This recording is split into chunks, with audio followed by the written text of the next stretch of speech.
Welcome to day 3 of the 2021 Vermont Organics Recycling Summit, organized by the Composting Association of Vermont in partnership with the Vermont Agency of Natural Resources. This year's summit is being held during International Compost Awareness Week, the largest and most comprehensive education initiative of the compost industry. For folks who may not know me, I'm Natasha Duarte, Director of the Composting Association of Vermont.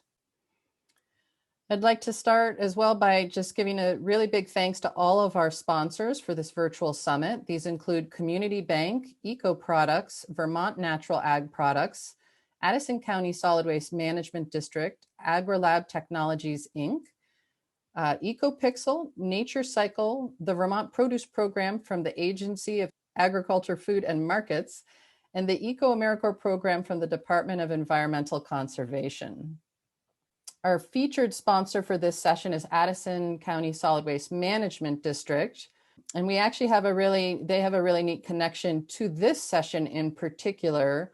Ollie Coultraro was the district's Eco-AmeriCorps volunteer last year. They're a member of the Food Cycle Coalition and also contributing partner to this On-Farm Composting Project. So thank you so much to the Addison County Solid Waste Management District for sponsoring VORS, and also nurturing Ollie as a great Eco-AmeriCorps volunteer who's gone on to do great things within the Vermont food system still. 2 more brief announcements before we get going. This week during VORS, the Composting Association of Vermont is also launching a multi-generational statewide art challenge called Changing Lives Through Compost, One Scrap at a Time. This initiative started when I worked with CAV members Paul and Winsong Kervik to create a 2021 food scrap story calendar, which features photographs of the different designs that they found in their food scrap bucket over the weeks and years. We were sort of encouraged further to launch this project. A 4-year-old saw the calendar on her grandmother's wall and wanted to do her own food scrap art, and so that they shared then the pictures with us. And I thought I'd also today just throw up some other pictures that UVM students did for last year's International Compost Awareness Week using food scrap art. So all kinds of different possibilities here. We have a ton of project partners already for this project. I encourage you to go to the CAV website. You can find it under projects or compostingvermont.org/foodscrapart to learn more and to see how you can get involved. All submissions will be featured on the CAV website, and some will be selected for our 2022 calendar. On to today's program. We're going to be starting with this session, of course, today, connecting farms to communities to close the nutrient loop. Other things happening throughout the day at 1 p.m., there's a composting and heat recovery for the Vermont Phosphorus Innovation Challenge. And then at 3 p.m., improved compost fertility characteristics. We do also have a virtual tour today with Chittenden Solid Waste District's Organic Diversion Facility, and Dan Goosen will be on hand for that to answer questions. And with that, the other hat that I wear, in addition to being the director for the Composting Association of Vermont, I'm also the chair of the Farm to Plate Food Cycle Coalition. So the Farm to Plate network, for folks who may not know, is Vermont's food system plan that's being implemented statewide to increase economic development and jobs in the farm and food sector and improve access to healthy local food for all Vermonters. The Food Cycle Coalition is comprised of organizations and individuals, government agencies, nonprofits, all committed to building healthy and resilient communities where no one is hungry and no resource is wasted. So really focusing on that waste to resource part of the conversation when we're thinking about how we utilize our organics. The vision of the coalition is to divert food and organic materials that would otherwise be wasted and convert them into a valuable resource that supports our local food system. The Food Cycle Coalition does this through source reduction, food rescue, composting, animal feed utilization, and energy production. So really we touch on, as a group, all layers of that Vermont food recovery hierarchy. Diverting quality food and other organic materials from landfill helps increase food security, create jobs, reduce fossil fuel dependence, reduce greenhouse gases, protect waterways and soil, and sustain local food systems and build stronger communities overall. So this project that is part of the Food Cycle Coalition's work really started a couple years ago when we were all sitting around in a meeting at the Barry Library, I believe it was. And Kurt Erickson with the Vermont Compost Company, who has a lot of experience with farm composting, was saying, it was sort of this grew out of a conversation that he started for us, thinking about how can we help farmers or incentivize farmers to engage really in a positive way as we try to meet our organics diversion goals set out in our universal recycling law.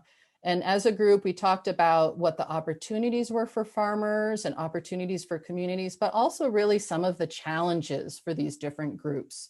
So, concerns over being thought of as a solid waste facility as opposed to a farm, really different goals there. So I'm not going to go too much. You can sort of be reading the different bullet points on this list, but really I just wanted to arc out how this project started, and we pulled together this great group. So with a little bit of seed funding from the Farm to Plate Network, from Vermont Sustainable Jobs Fund, and a whole lot of volunteer hours from our great partners within the Food Cycle Coalition, we started working on this toolkit that Kat Buxton is has been sort of leading for us and is gonna walk us through. And we tried to hit on all of these different, really highlighting the opportunities, but addressing the challenges. And there's a whole piece as well that's really focused on helping communities understand what is that relationship that they have. There's, it's great, but we also need to really respect that farmers are busy and they're doing all kinds of things, and they're not just going to take care of everything for us. And so from that also developed in the toolkit this really nice partnership of supporting micro haulers or organic haulers in conjunction, sort of as a conduit for community groups and farms. Oh, we have a poll before we move on, just to see who's in the audience. There are 3 questions in this poll. Do you compost? Are you currently part of a community scale or community-based composting initiative? And is there a community composting initiative accessible near you? And then we're also curious if you're willing to share what town or county you live in. You can put that right into chat, and we'll just sort of be able to run through and see where folks are coming from, recognizing that some folks may be joining from out of state or even out of country. So feel free to put in whatever makes sense for you. Great, thank you so much for sharing there. And now I'm just gonna introduce Kat, Jen, and Chuck. Kat Buxton is a change facilitator working to build the social mycelium that holds our communities together. She promotes soil health and food system change through education and advocacy, working with individuals, schools, community groups, statewide organizations to make a difference, one meal, one compost pile, and one landscape at a time. Kat leads land listener workshops with the Soil Carbon Coalition and organizes the Upper Valley Apple Corps and a host of other projects, including the Vermont Healthy Soils Coalition. She consults, teaches, and presents about soil and ecosystem health to individuals of all ages and groups of all sizes. You can learn more about her work at growmorewasteless.com. Chuck Worcester grew up far from the land and wandered around in exile until 1995, when, fleeing a desk job in Boston, he apprenticed for a year at Caretaker Farm in Williamstown, Massachusetts. Caretaker was one of one of the first organic farms and one of the first CSAs in the US. And by the time the harvest was over, Chuck was smitten. In 1999, Chuck and his wife, Sue, purchased Sunrise Farm, and in 2000, he started Sunrise Farm CSA, that's community-supported agriculture for folks who don't know, with his brother, Bruce, who has since gone on to start Piccadilly Farm in Winchester, New Hampshire. In 2012, Chuck dropped the last of his other day jobs and took up farming at Sunrise full-time. Since then, the CSA has expanded to 350 members, and the farm produces chicken, lamb, maple syrup, and firewood and lumber. In 2015, Chuck and Sue purchased an additional property near Sunrise to continue growing the farm. We're also joined by Jen Murphy, who is a Wilder resident of almost 4 years, a mom of 2 little ones, a wife, an early childhood and outdoor educator, a community gardener, and a compost enthusiast. Growing up in a composting family, she proudly took on the role of the household compost queen, although not truly appreciating the value of compost until working on farms after college. During that time, Jen quickly fell in love with the process of taking materials that are often considered waste, mixing them together, and watching them transform into nutrient-rich soil. While working at an after-school program in 2006, she was able to get middle schoolers excited about compost by partnering with local restaurants, picking up their food scraps, and turning them into soil for gardens. After a few moves, a few different jobs, and starting a family, the time was finally right for her to take her love of compost to the next level. Now settled in the Upper Valley, Jen owns and manages Willow Tree Community Compost to support a more sustainable community. And with that, I'm going to ask Kat to take over.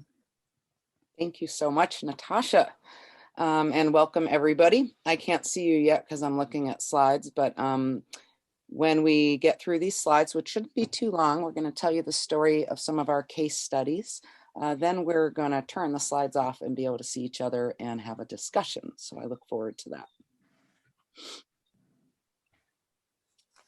that. So as Natasha explained, we have been working on an on-farm composting manual. The goal of the manual is to help farms and communities help to close the loop for the universal recycling law, keeping our nutrients local. This is the table of contents that you can expect. Maybe sometime this summer, as with everything in the world, we got slowed down by the pandemic, but we are really close to getting this book out there.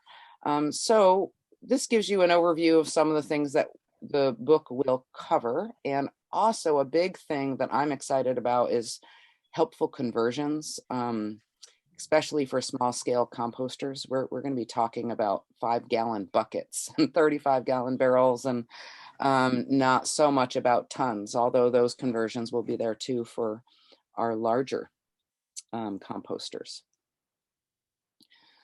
So in this presentation, we're just going to focus on the 3 case studies that are featured in our manual. We tried to choose farms and that were working on starting compost operations, or sort of a whole gambit of different styles of composting from small to large.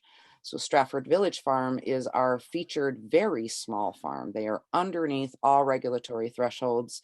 They basically get a couple 5-gallon buckets a week from the local school and the local general store, and they bring them onto their farm where they compost along with any farm waste and bedding and manure from the barns only. Only because they are grass-fed. So they have lots of livestock on the farm that ideally are pooping where they eat. Well, that didn't quite sound right, but they're pooping out in the field and they're rotating. So they're not actually eating where they just pooped. So Stratford Village Farm is a sweet little farm in Stratford, Vermont. CSA farm, multi vegetables, diversified livestock. They have a farm stand, a CSA, and they also work with other farmers to bring variety into their CSA and farm stand out in Stratford Village. This is their compost pile, and this picture was taken at a workshop as a part of this program, On-Farm Composting. And I've been doing ongoing technical support for Shannon and BJ, who run the farm very close by to where I live. And they get about 250 pounds of finished compost that they add back into their fields for fertility. This project is really to help the town. This is a community service. It's a little bit of extra work for the farm to manage the food waste, but they're also having to manage their barn waste. So it's really just souping up their pile, and then they get a small amount of fertility to add back into their pastures. Going all the way to the other side of the spectrum, we have Tamerlane Farm and Kingdom View Compost. They're regulated as a medium-sized facility, and they're working to scale up to large size.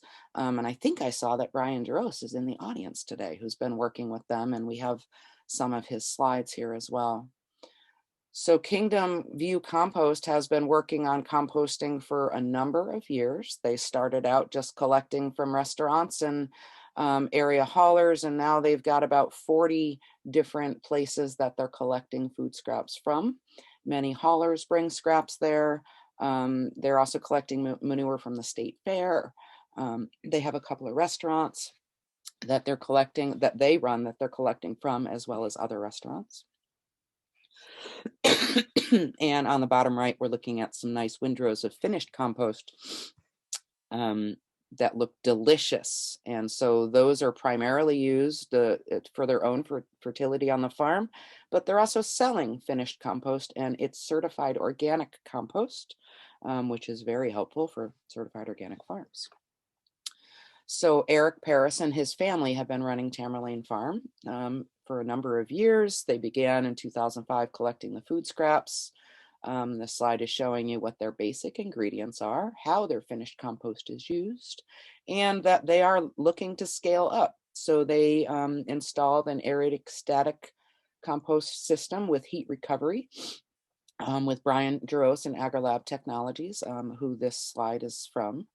And Eric was realizing that they now can actually increase their capacity quite a bit because the aerated static system speeds up the whole process. And this is what their site looks like. So this is a really big one. You can go really big like this. My cat needs to go out. Hang on. Otherwise, he was just going to meow. So this is Tamerlane Composting Facility, Kingdom View Compost. It's a beautiful facility up in Lyndonville. And I just have to say that Eric has been amazing to work with. He's so open to sharing information, as is Brian. They really want to see these nutrients recycled and put back into our farm fields. And so it's been a real joy to learn with both of them. And now on to our featured case study, where we have Chuck and Jen with us today. This is Willow Tree Community Compost and Sunrise Farm in the Upper Valley, both in Hartford. Jen is in Wilder, which is one of the 5 villages of Hartford.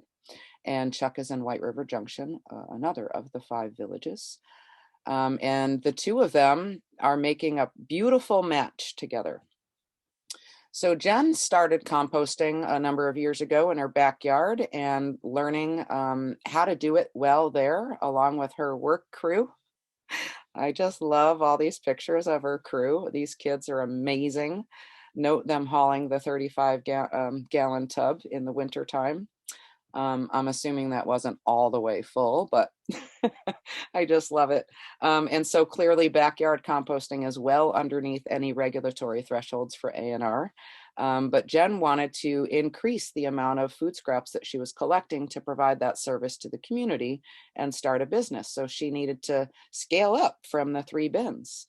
So she did. And she started working with Chuck from Sunrise Farm. And at first they were just piling stuff in a pile.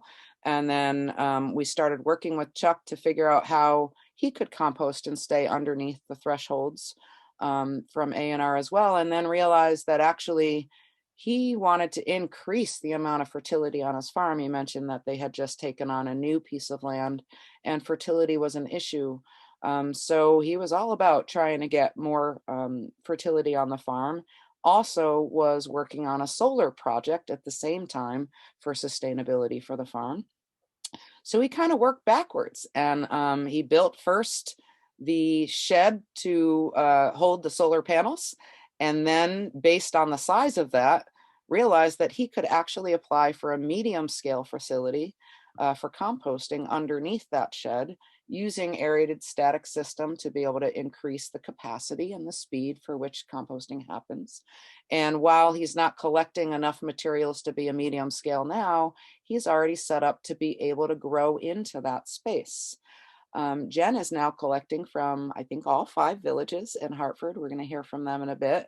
And she's got these beautiful blue buckets and matching truck and this incredible team. and they deliver food scraps to Chuck's facility. And this is what that looks like underneath. These pictures are from Chuck's website, so you can go on there. He's got a page that talks about carbon management, I think. And he's got some great stuff on there about that. So you can see the beauty of this system and how mountains of food scraps are being turned into awesome compost that Chuck's going to be able to use in his fields. He's also going to be opening this system up to his CSA members so that his CSA members will be able to drop off their food scraps at the farm, in addition to Willow Tree. And who knows what else is going to come into that little compost system. We'll have to hear from Chuck about that. So the two of them, I just wanted to let you know that there is a really great news article about these guys, the Valley News Enterprise from April. Great pictures, great quotes from the two of them. So check that out.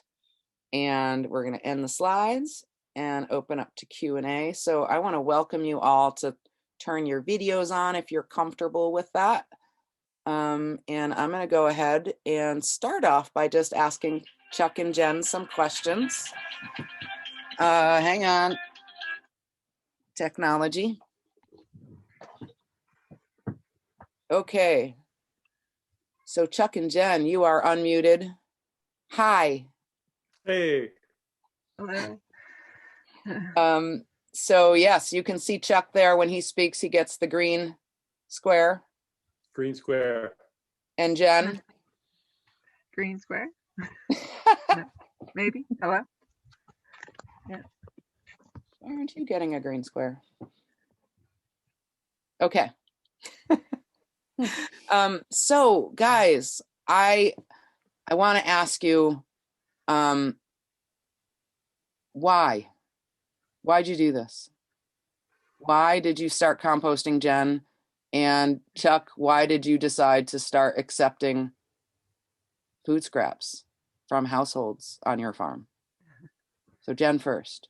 Sure. Yeah, you touched a little bit on it in your presentation, but I've kind of just been composting all my life, so it's kind of second nature, and then kind of fell more in love with it later on after college, and just have continued to garden and realize how important it is, and have always struggled with food waste, watching it go into the trash. So I have always been encouraging friends and family to do it, and kind of got up to the Upper Valley, started a family, and after having my second little one, I just wasn't ready to go back to work. So starting a business seemed to make sense, and the timing was right. It was a year before the Vermont composting law, so I figured I could kind of get established and be ready for more people being interested in composting.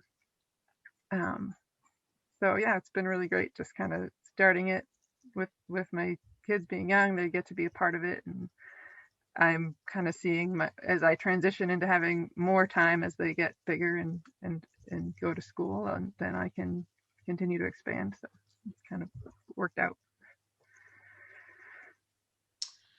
Yeah, I came at it without really realizing it. I was super hungry for compost.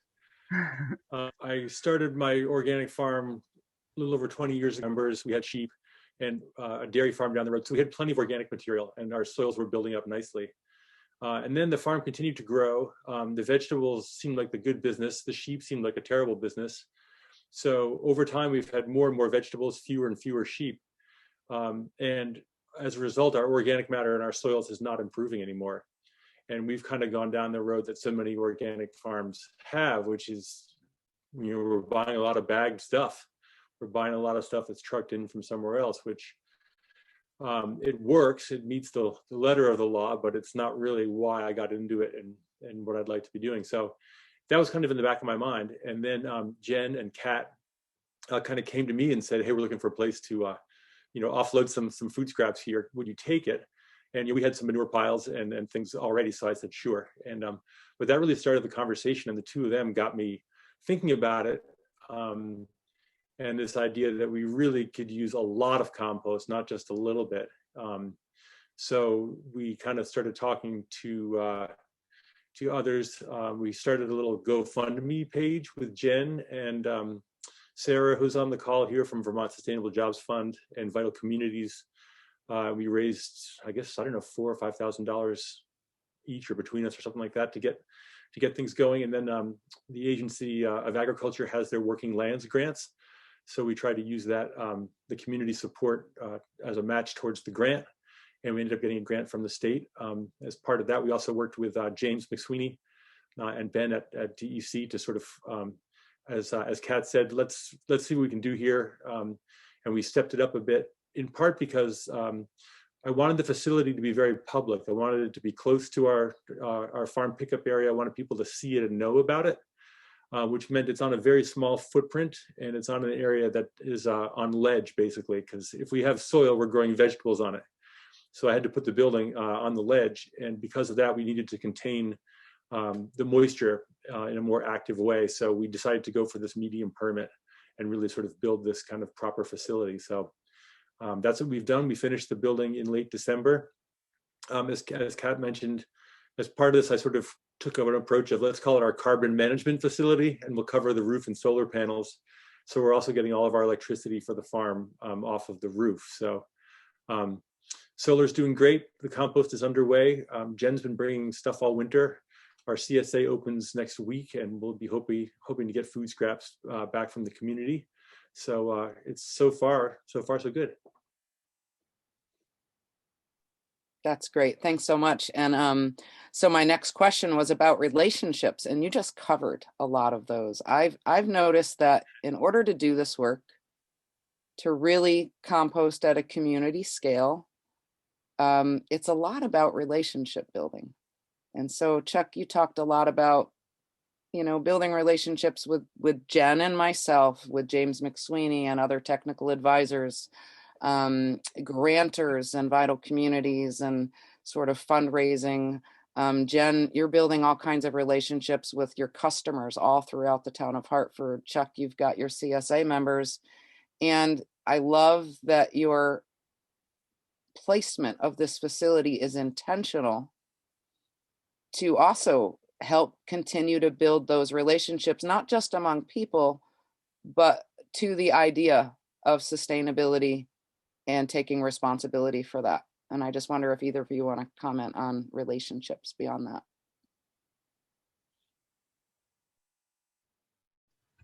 that. Sure, I can talk about it. So I guess kind of on the small scale, I started the whole business just in the neighborhood. So I walked around the neighborhood door to door and just knocked on doors and asked if my neighbors wanted to be a part of this project, just starting composting in my 3-bin system in my yard. And I was able to get, some interest there, and just kind of starting a conversation up with neighbors. And then as I kind of grew out of my system and realized that I didn't have the time or I was able to have the space or the machinery to really handle much more than the 10 to 20 people in my little pilot program, I knew that I needed to find a partner that had space and that wanted to manage the piles, which was when I went to Chuck. And yeah, he was just completely open to the idea.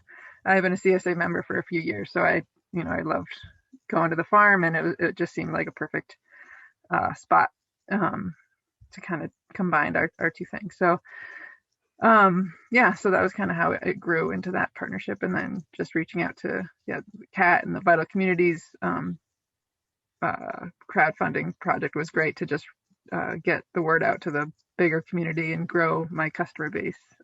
So just kind of continuing to spread the word, and so that's pretty much it's been important. Yeah, same. It's a really cool thing that a CSA member came to me and said, "Hey, let's do this thing." So it was like already kind of like inside the loop. And yeah, that's the other piece of it that I think is really important, which is I'm mostly in the vegetable business, and people can buy cheaper vegetables downtown at the big box. So the story has to be about why this is good for the community and what is the community. And so this gives us one more example of why you having a local farm, why buying your vegetables from your neighbor, why having your food scraps go back to the farm is all sort of part of the same kind of interlocking web, I suppose. So that's an important thing for us to help spread kind of the word about what we're doing, and so that's it's a marketing piece as well as everything else. That here's another good reason to be part of your local farm community. Great. And so next is cost. Chuck, you went over some of your costs and the Working Lands Grant and the Vital Communities crowdfunding campaign. I'm sure there were more costs than that. And Jen, can you talk about your costs? And also, I know that you were a beneficiary of the crowdfunding campaign too. Do you want to talk a little bit about what it was like to scale from your backyard into a business? Yeah. So yeah, I guess I'll start with that. So I would start off with just a pilot. So it was, I think it was 10 or 15 people in my neighborhood. So it was 2 months of kind of figuring out some of the kinks, figuring out if I wanted to offer, biweekly or just weekly pickups, do drop off or only curbside pickup, if I was going to do liners or not. So just kind of figuring out a lot of stuff. And then I had, after that, I knew I wanted to continue growing. So the marketing was kind of a piece that I wasn't very good at, but this local crowd opportunity came up and I applied to be a part of it. And it just was really great. So many great resources for how to get your story out. And I had a kind of a team that was really helpful, and just to be a part of the partnership with the farm helped to reach more people. So that was definitely a big boost in my customer base, and just kind of trying to make sure that I knew my story and how I wanted to be different than just like a waste hauler. I wanted to have that connection to the community, and the connecting the food waste back to a farm so that you can grow more food. So just making sure that I stood out a little bit from other waste haulers, so that I could, just be a little bit different. And then, sorry, was the next thing, the costs of, so the initial costs of the pilot were really low. I got a few 5-gallon buckets. I made my system at home a little bit bigger with pallets that I picked up for free, and some chicken wire. And then let's see. I ended up getting a small trailer just to pull behind my like Subaru Impreza. So it wasn't, I didn't do any big cost items for the beginning, just to kind of see how it was going. So pretty much buckets and lids, and then I continued to add like bigger totes, and eventually I think a year in I got a truck, which kind of was a game changer. So I would definitely recommend having a truck. But the trailer and the car worked for a little while. But so the startup costs for a small hauling business were pretty low. Yeah, and then there's some marketing costs for some, like I did direct mailing to try to pinpoint some customers in different areas of Hartford, just to kind of get the word out in a different way. And then the hauling permit and insurance were kind of other just kind of housekeeping stuff that I needed to get. And then yeah, that was kind of the startup cost. And then ongoing cost is the yearly permit and insurance, and then gas and my labor. So that's pretty much it at this point. Thanks, Jen. Chuck, anything you want to add to? Sure, yeah. Yeah. So that building in round numbers cost $55,000. And that's a little bit daunting and higher than it would need to be if not for the solar. So we ended up building a much stouter frame, and the roof all faces south, so the frame is a lot stiffer. So I bet you could do it for 5 or 10,000 less if you did a more normal, like stacked concrete blocks and put some trusses over it. It is key, as Josh mentioned in the chat, that we have to have the roof because we don't want to have rainwater infiltrating the piles, both to manage the temperature, and also because we want to minimize the leachate because we're on a small space there. So yeah, in rough dollars, it was $55,000.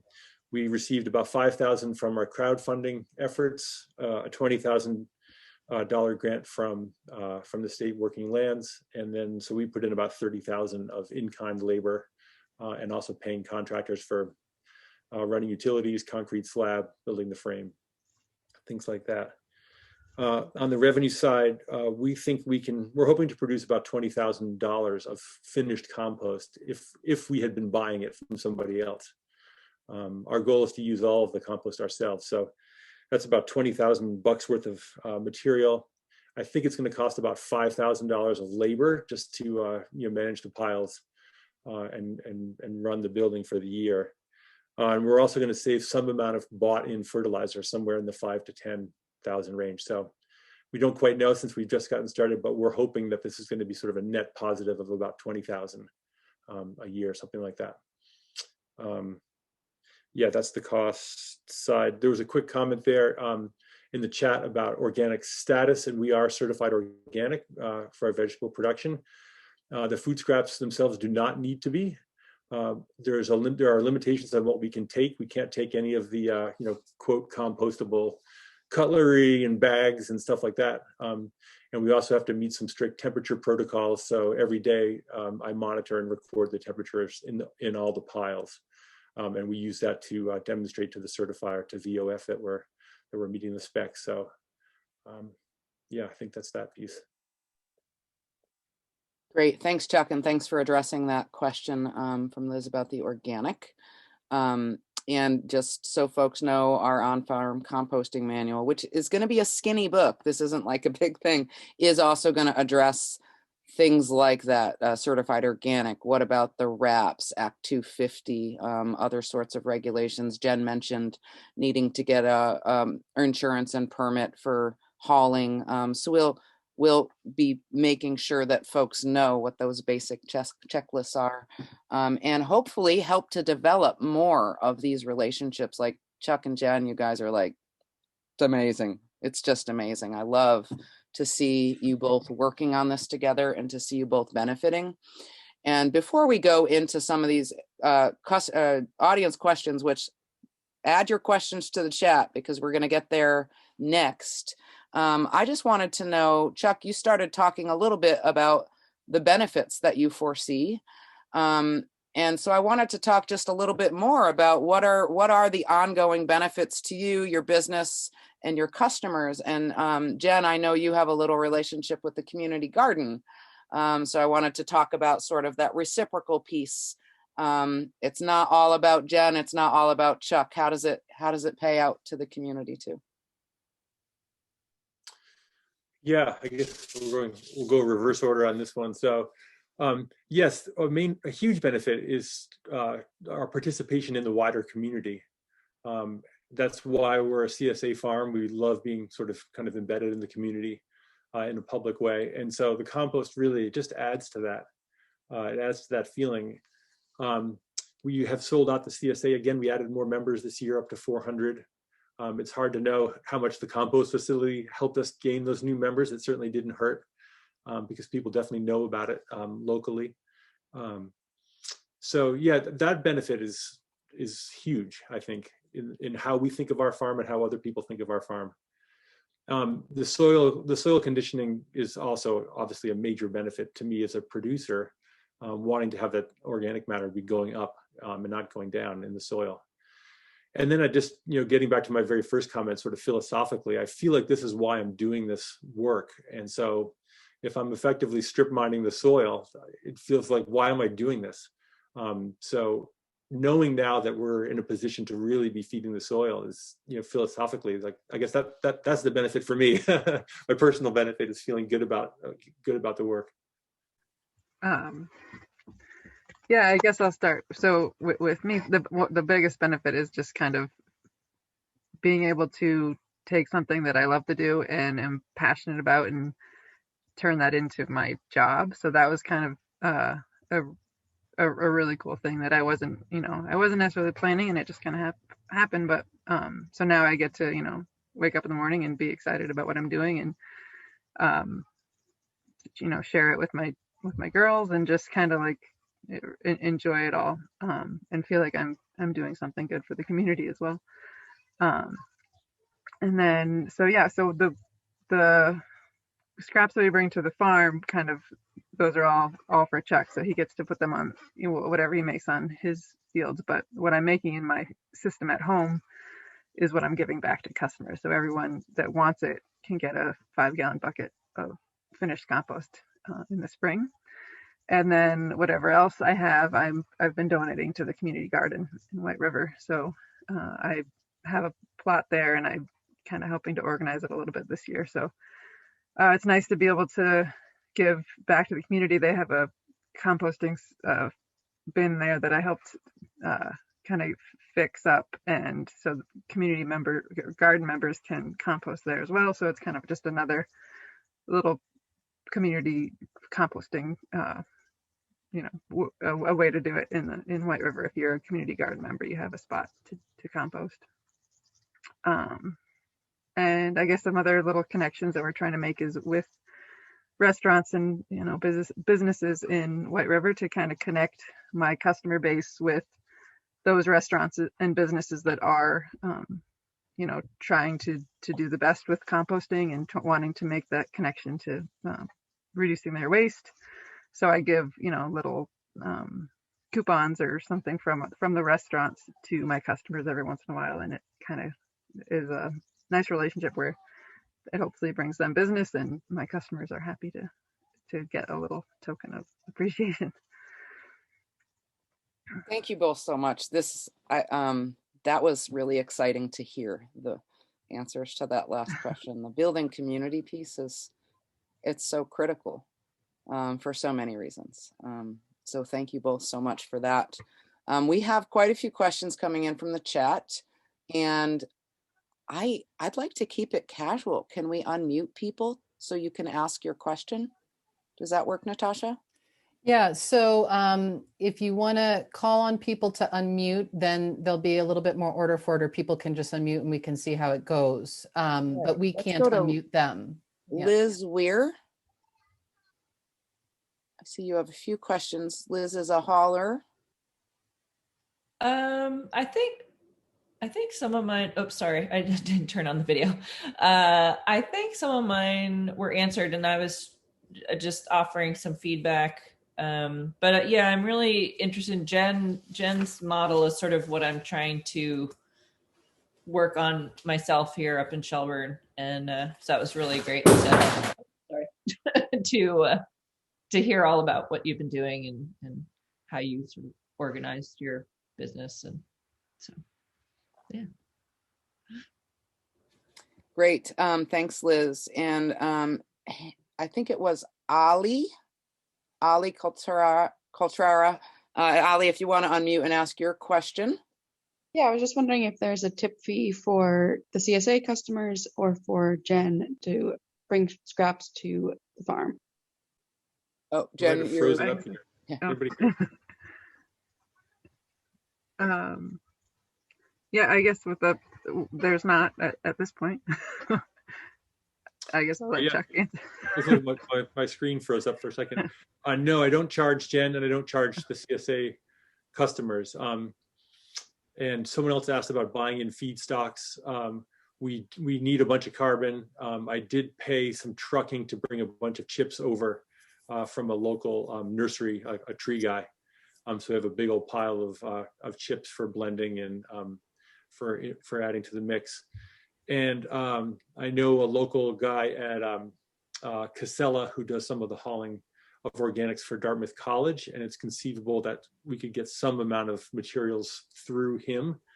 A big deal for me is that whatever comes in has to go onto the blending area, onto the concrete pad. So I could bring in drier stocks. I could bring in some carbon from outside because I can store that off the pad. But anything that's coming in that's on the wet side is going to go right onto the blending area. So that's going to limit a little bit what comes in. But we're kind of early enough now that I don't quite know, because it's been great getting started with Jen. That's been, we're maybe at 40% capacity. So it's given me sort of breathing space and how I can manage the piles. And so we'll see what happens when we try to get closer to 100% utilization of the building. Thanks, Chuck. I think the next question should be about contaminants. There seem to be a few people asking about that. So I'm just going to go ahead and ask that question. But to the audience, if you want to raise your hand and add a comment or a question, please go for that, and we'll look for that hand raise feature. So let's talk about contamination. Jen, what do you do to educate your customers about contamination? And Chuck, what do you do? Yeah, I do a lot of education and reminders. So when kind of the new customers get a list of everything that can go in and what can't go in, a lot of people like the idea of liners because it kind of, I guess it keeps it a little cleaner for them. But since we can't take the compostable plastic liners, I've offered up the idea of a brown bag, like a brown shopping bag, and that has really helped with just there's a little bit less mess on the cleaning side. And yeah, a lot of reminders. I do little email reminders on pickup day, and I often just kind of add in a reminder about peeling stickers, which is the biggest thing. But if I'm finding other kind of random things in the buckets, I'll kind of remind people about checking their buckets. The biggest one is apartment buildings where there isn't as much of a connection, I think, with the customers. And so I'm kind of working on how to educate the people in apartment buildings that maybe don't have as much of a buy-in, I guess. And then some of the restaurants, if they get busy or a new employee, there's just sometimes they'll have a whole bucket of something with a lot of stickers, and I'll just have to kind of dig through as I'm dumping. So it can be pretty frustrating. So you are actually physically removing trash? Oh yeah. Yeah. I do that a lot too. I just want to let folks know, I just threw in the chat a PDF to one of my educational tools, and that is a hand-drawn chicken that you can put fruit stickers on. Put it on your fridge. It's fun. I send this out to schools, and we are able to remove a lot of the fruit stickers. A pretty good percentage of our fruit stickers are now put on this paper before they go in the trash, as opposed to going into our compost. Chuck, what do you got to say about contamination? Yeah, sorry, I think my Zoom cut out there briefly.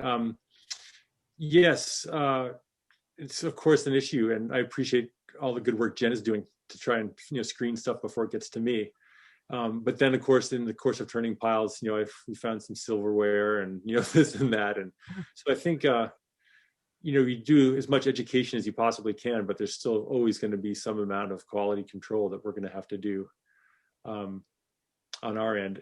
And there was a comment in the chat about about the trust, and that's an interesting one because, of course, somebody could put something into their organic matter that we couldn't see. And there have been issues, of course, in 10 years or so ago with the hay that was contaminated with herbicide, and they got into someone's commercial compost. So there's a little bit of a risk there. I think for sure. I feel good about the fact that both Jen and I are talking to the people who are giving us the stuff. So I think that helps. It's not a anonymous load of stuff that's showing up from somewhere. So I think that makes me feel better about it. And then beyond that, it's like, yeah, look for the damn fruit stickers and pull out the silverware. Yeah. Natasha, I see you have your hand raised. Yeah, I just wanted to add that I think that in terms of contamination, and both Jen and Chuck have, and Kat, you all have touched on this, but it really, there's a lot of studies that come back and show that it's really the relationship piece. When people, things do get through, there's going to be, we all need to work on that. But when people are more connected to where it's going, the farm that it's going to, or the garden that it's going to, and that it's going to be used to grow food that they're going to then be getting back, they're very different contamination rates than, say, for haulers that are going to commercial facilities, where it's sort of like you put it in a bucket and it goes away with the trash, and that connection and that understanding, that loop is broken a bit. And for folks who are interested in some of the differences between communities, like contamination rates on community scale versus commercial scale, the Institute for Local Self-Reliance has done, has a lot of interesting information, sort of broader at the national level, that addresses some of these issues as well.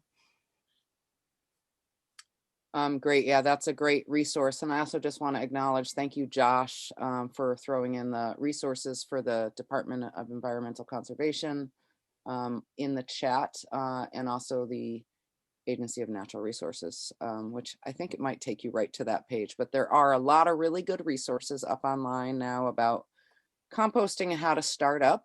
But we hope that our manual will help to fill in some of those pieces. Another concern that we get a lot of, and increasingly, is about carbon materials. Where are you going to get them? How can you secure them? Because you absolutely need to have them.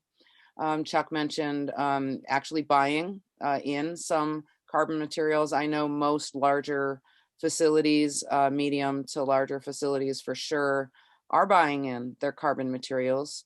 Our manual is going to attempt to have a list of places to contact that you might not have otherwise thought of for carbon materials, just a larger source.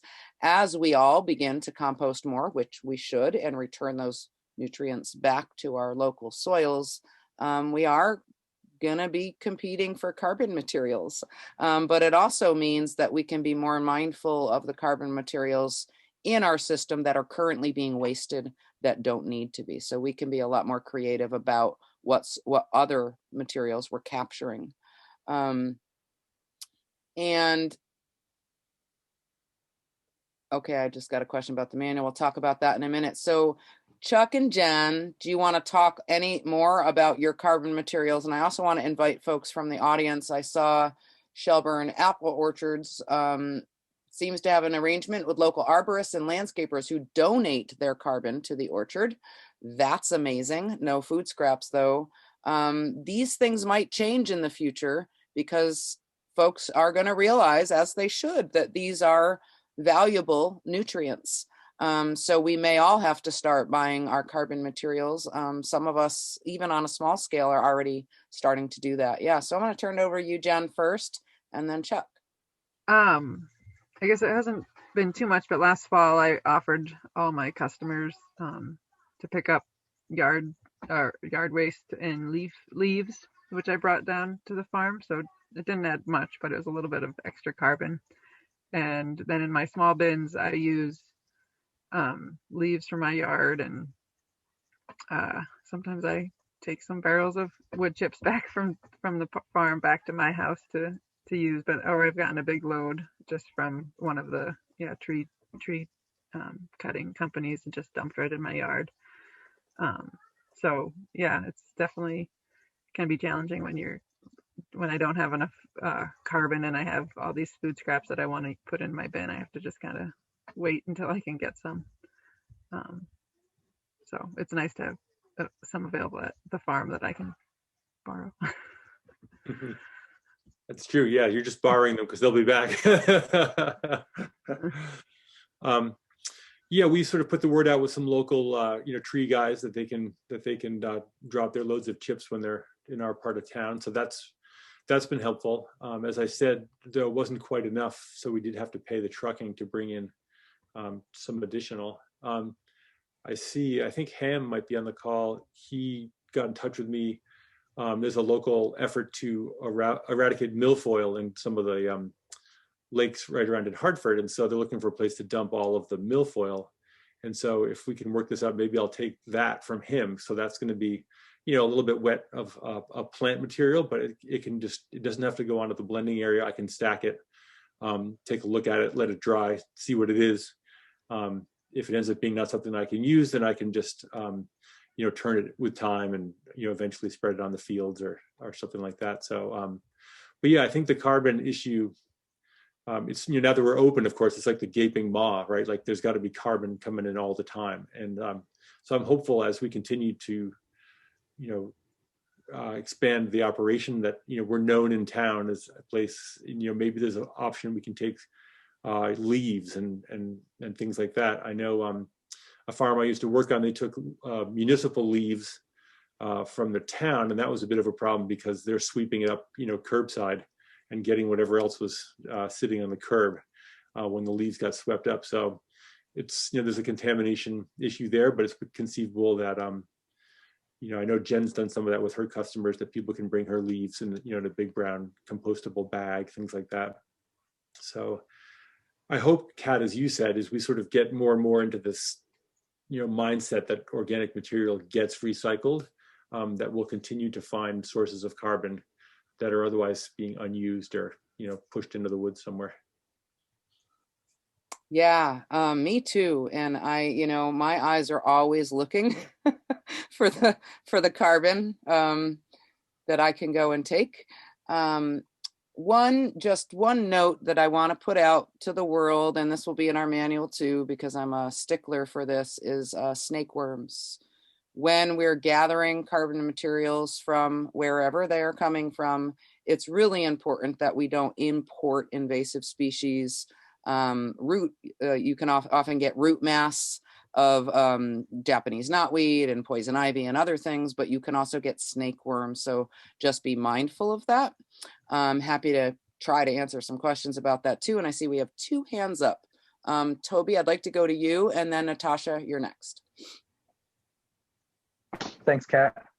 Mine is not a compost question directly, but I was wondering if Chuck strongly discourages raising sheep, mildly discourages, or thinks you should give it a shot. My very quick summary is, I love sheep. They're a fantastic ruminant. Something has to eat the grass in Vermont. We got a ton of grass. They're easy to handle. They're easy to manage. The only downside is that every year our expenses are greater than our revenues, and that's been true for 20 years. So we've tried different approaches. We had a small flock. We had a big flock. Right now we have no flock, and we're buying lambs from David Major down at Vermont Shepherd. So we're trying various methods because we have a lot of beautiful pasture that's too steep for veg, just like all of Vermont. And we got to figure out some way for somebody to eat the grass profitably. So give it a try.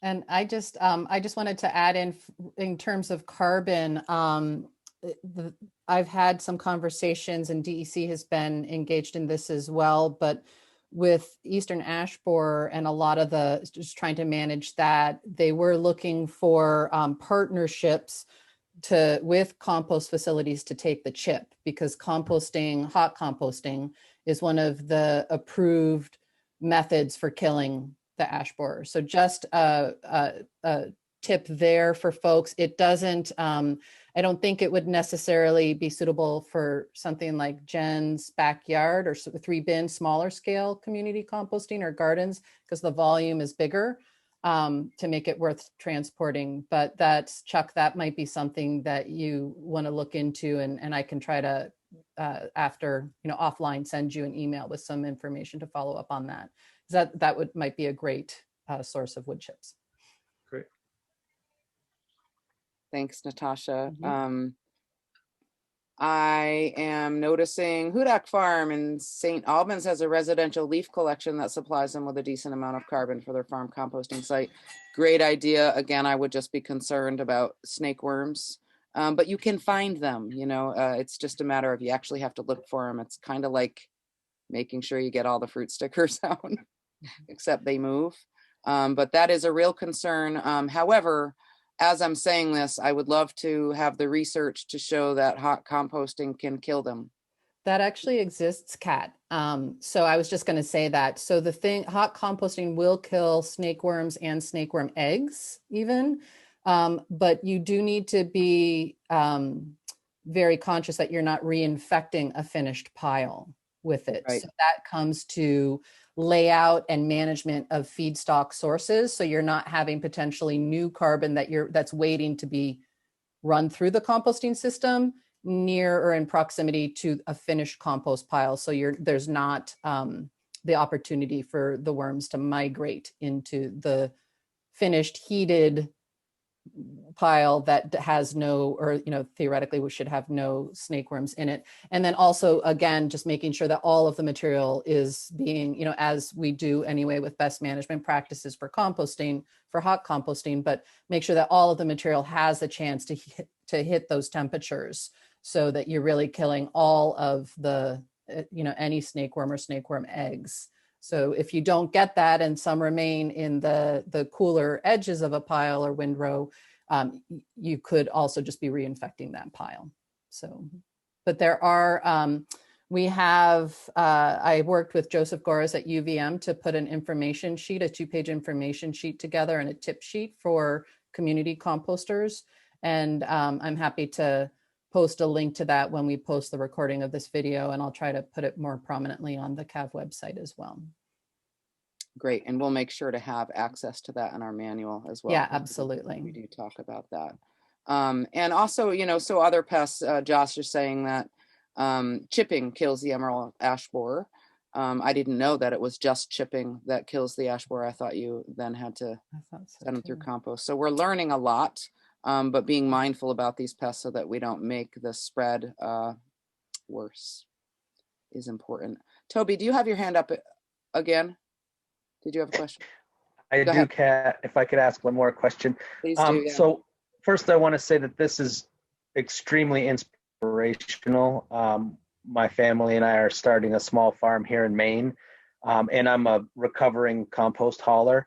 But Jen, I was curious. We have our population year round is about 1,200, but we have a pretty significant transient population with whether it's winter sports or it's a pretty vibrant summer community here with the lakes and fishing, etc. Do you think that is enough to support I'd love to partner with somebody in the Rangeley, Maine area who would do the hauling, and I'd probably try to stay underneath my small scale facility permit to get started. Do you think we could get it done up here in Rangeley? I mean, I would think so. I think even with I guess there's been people that say they just want to sign up for the summer. So if you even have, a bump during those seasons that are busier, that would probably work. I mean, I have about 200 households and I'm doing 2,000 pounds a week. So I don't, I'm not really sure if you could get up to that number. It seems like it's enough to have a partnership with a farm. But Thank you. Yeah, I guess you have to just try it, but the model you folks have set up with the partnership is it's amazing. I mean, it just I don't necessarily want to drive around and collect it, but I definitely need the nutrients here. So maybe I'm hoping I can find somebody, and we'll see what happens. I'll send them to your story, and I'm sure they'll come a knocking. Sure. Toby, just for reference, our town, we've got about 11,000 people in our town.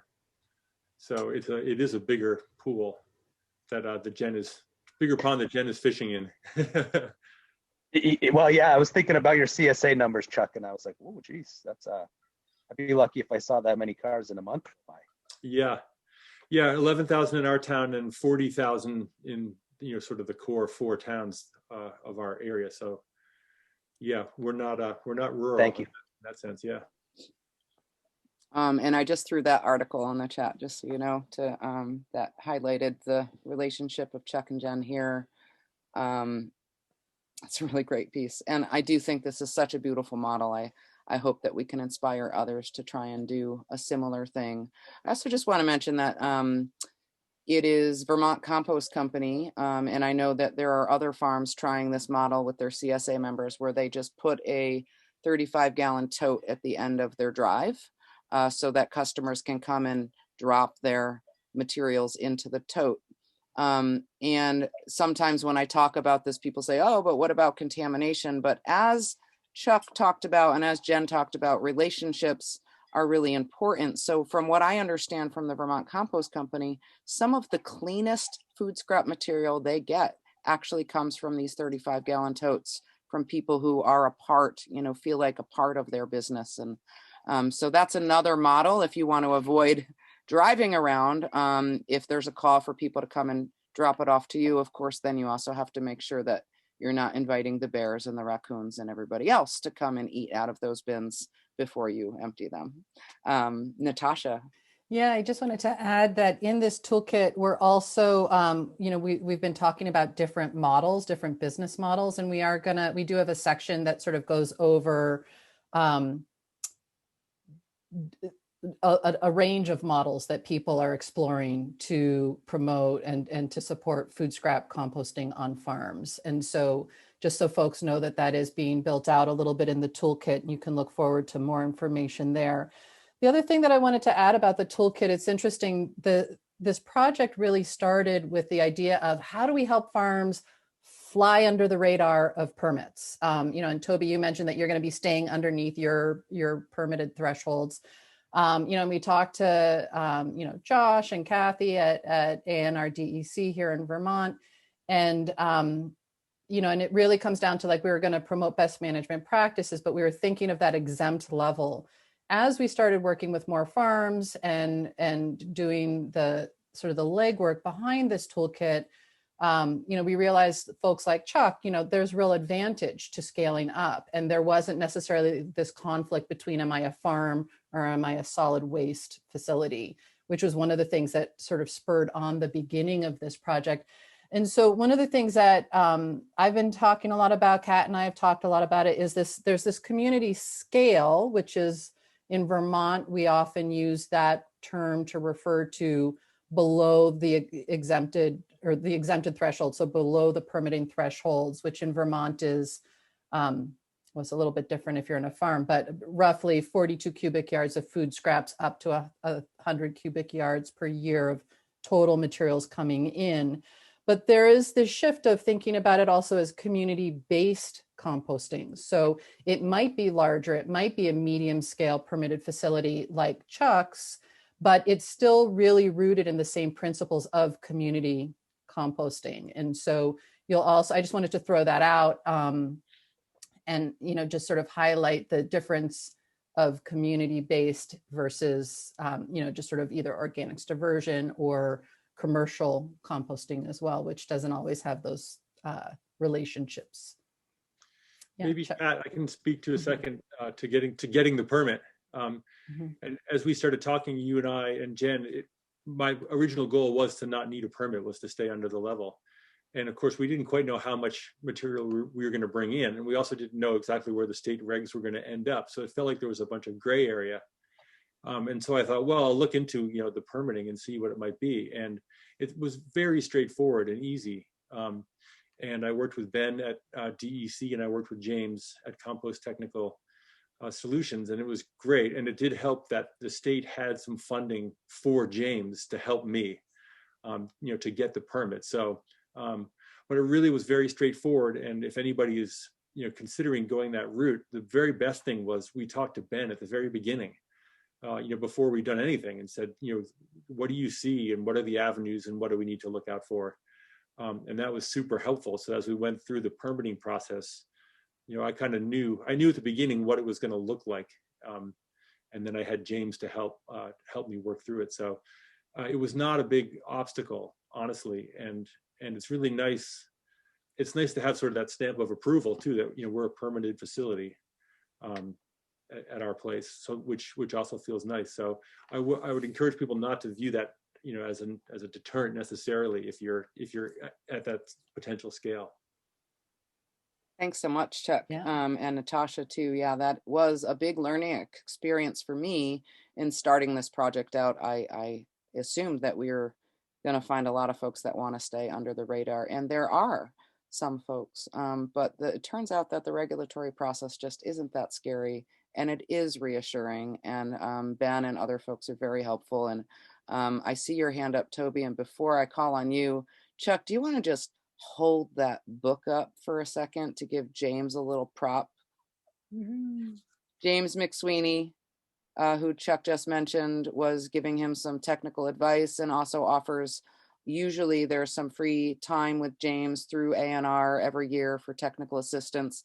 He's wonderful. I've learned a lot from James, and he wrote this great book, which we are also referencing in our On-Farm Composting Manual. So what we're doing is a little different from James and a lot smaller, and James is amazing. So kudos to James. Toby, go ahead. Thanks, Kat. Did the permitting process and the proactive approach help with your grant funding at all? It's a good question. You know, the grant kind of came first. So I applied for the grant not knowing what the permitting result was going to be. So I guess it didn't in that way. But it did play into my thinking, which is that, you know, the state is helping me build this thing. And so I do want it to be, you know, viable and a demonstration and things like that. So yeah, in this case, I don't think it helped get the grant, but it was certainly part of my thinking about it.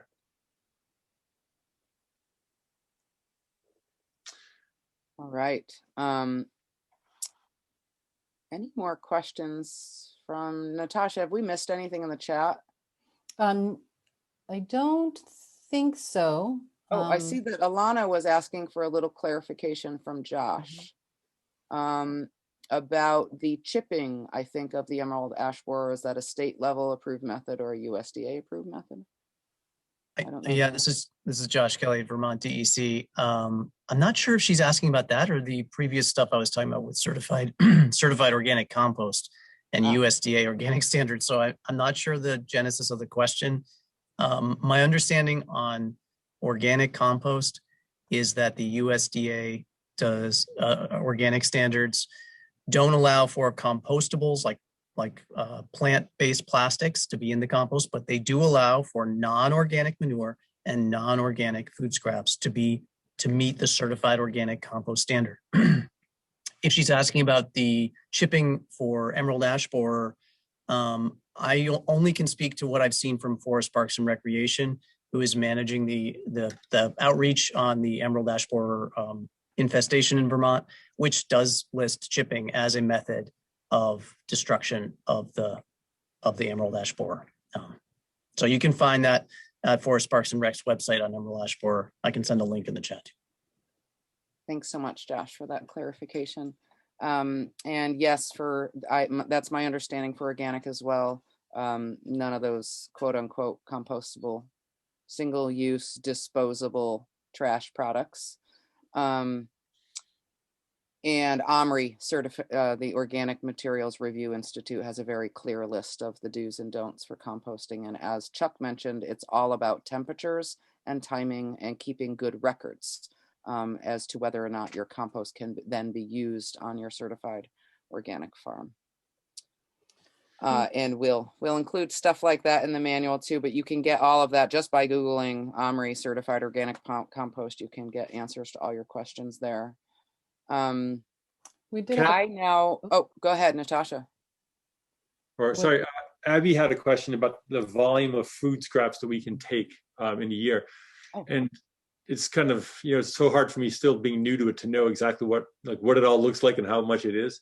Our permit is we can take up to 208 yards per year of food scraps from the outside. So, which is, like 4 yards a week. And that's, I think, more than I would think we were going to have. And that if we were taking that volume, we'd really be managing it pretty hard. So I think, I can't remember. Jen, tell me what you're bringing per week. Do you remember in yards? And you're muted, Jen.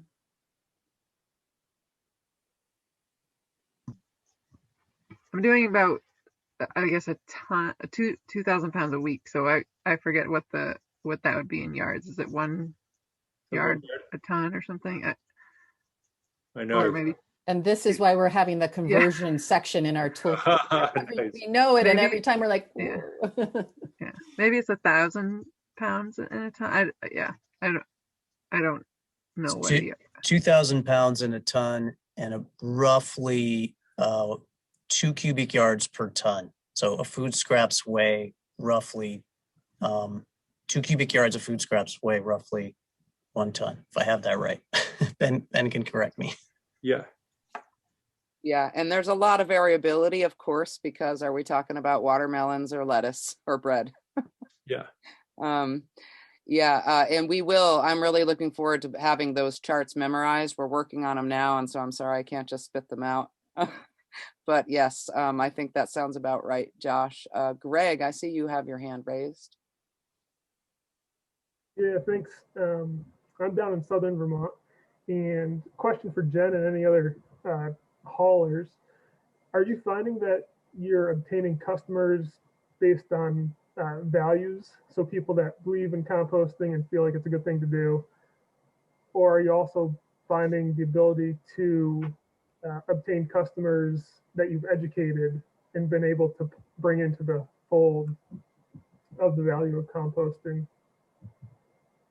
I think for me so far, it's been mostly just on their values. They're coming to me saying, hearing about our story or seeing something that I've put out online or something and being interested. And then there definitely was the when the law came into effect, people were like, oh, I guess I should be doing this. But I think there's a lot of room for more outreach to really try to educate the population that isn't quite bought in yet. So that's something that I'm kind of working towards, finding that outlet to reach those people. Cool, thanks. Yeah, and so Chuck, this kind of goes to what you said. I'm by a lake, and the town was doing milfoil removal.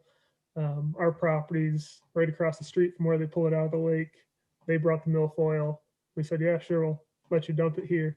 But then we needed, more ingredients to make compost or good compost, and so that's when we looked at collecting some food scraps, and we found, a few households that are excited about paying to have their food scraps picked up, but the challenge is getting more people that want to compost or believe in the need to, or are willing to pay to have somebody pick it up, when I feel like, they still feel like they can put it in the trash for their curbside pickup, or maybe they have their own, place that they dump it behind their house. So just interested in hearing any of those tips to bring more people into the mix.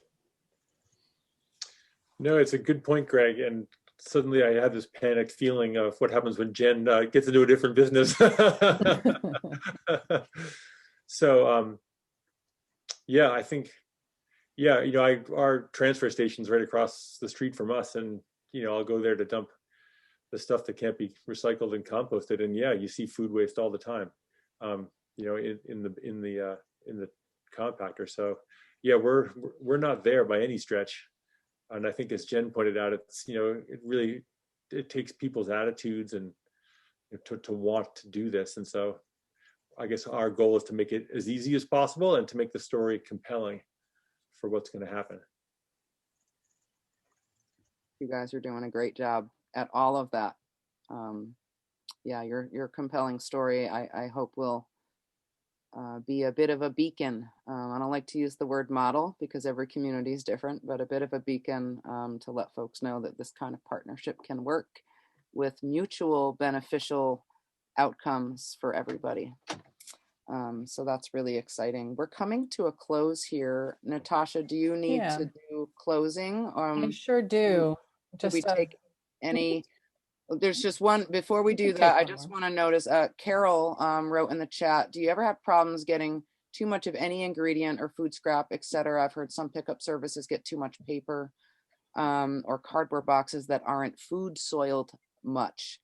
Do you want to just address that? I know, Chuck, you did just say that you have the recycling center conveniently, just sort of diagonally up the street, so you can go there, but yeah.